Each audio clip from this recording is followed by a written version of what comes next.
আমি তৌহিদা ইসলাম কলি, বাসা পাবনা জেলার সুজানগর উপজেলার মালিফা গ্রামে। আমি যে ঘটনাটি শেয়ার করব সেটা আমার আপন বড় ভাইয়ের সঙ্গে ঘটে যাওয়া একটি ঘটনা।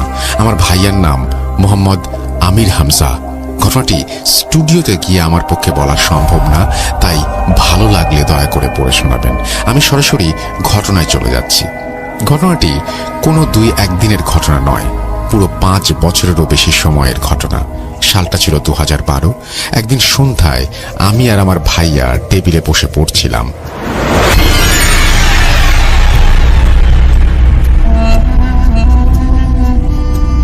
আমি তখন ক্লাস 3-তে পড়তাম আর ভাইয়া পড়তো ক্লাস 6-এ। গরমের দিন হওয়ায় টেবিলের সামনের জানালাটা খোলাই রেখেছিলাম। পড়তে পড়তে হঠাৎ করে খেয়াল করলাম ভাইয়া একভাবে জানালার দিকে তাকিয়ে আছে। বেশ অনেকক্ষণ ধরেই একইভাবে তাকিয়েছিল।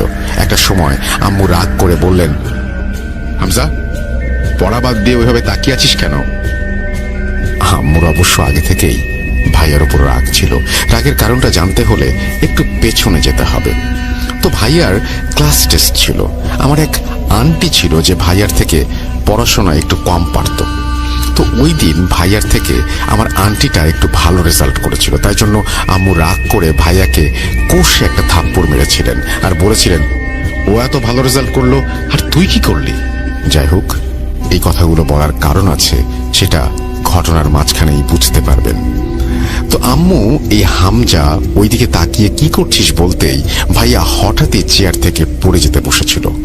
তখন আম্মু ভাইয়াকে ধরার সাথে সাথে ভাইয়া বলে ওঠে, আম্মু, আমার হুজুর আসছে, তাড়াতাড়ি কয়েকজন লোক ডাকেন, সে কথা বলবে।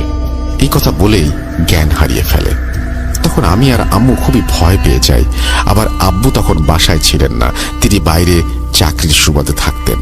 আমরা কি করব কিচ্ছু বুঝতে পারছি না।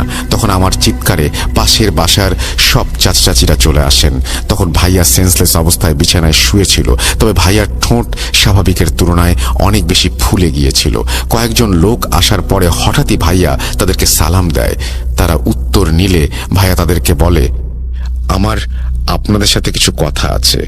তখন ভাইয়া আম্মুকে উদ্দেশ্য করে বলে, আগে আপনি কথা দিন আমির হামজাকে আর কখনো স্কুলে পাঠাবেন না।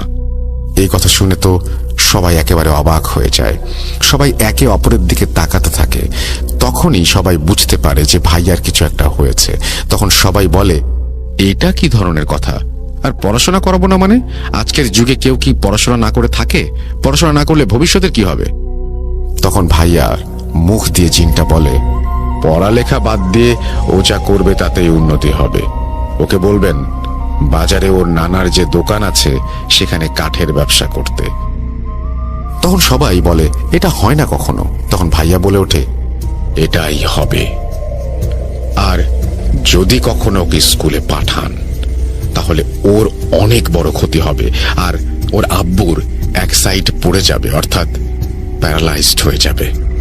এই বলে সে চলে যায় এবং যাওয়ার সময় বলে যায়, ওকে কখনো কোনো কবিরাজের কাছে নেবেন না, নিলে কোনো লাভ হবে না, শুধু টাকা নষ্ট। ভাইয়া তখন জ্ঞান ফিরে আসে।